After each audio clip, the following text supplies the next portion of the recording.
2011 সাল বাম জমানার পর যখন তৃণমূল কংগ্রেস ক্ষমতায় এলো, সেই সময় রাজ্যের ঘাড়ে ঋণ ছিল 1,92,919 কোটি টাকা। এটা 2011 সালে পরিসংখ্যান। আর এরপর 2023-24 সাল সেই ঋণের পরিমাণ বেড়ে দাঁড়িয়েছে 6,30,783 কোটি টাকা।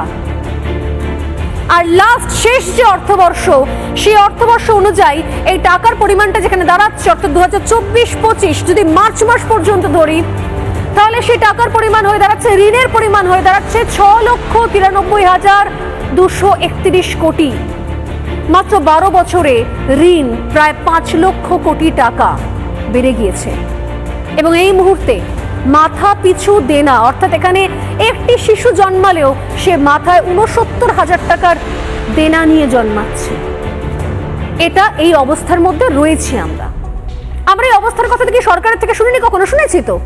যখন ডিএ মামলা টান টান চলছে, সেই সময় রাজ্যের তরফ থেকে আইনজীবী হলফনামা দিয়ে সুপ্রিম কোর্টে জানিয়েছিলেন যে কোষাগারে আর টাকা নেই, ডিএ দিতে গেলে রাজ্য দেউলিয়া হয়ে যাবে। তাহলে এই টাকা কোথা থেকে আসছে মাননীয়া? 5,000 টাকা ভাতা দিয়ে মাননীয়া ডাকছেন পরিযায়ীদের।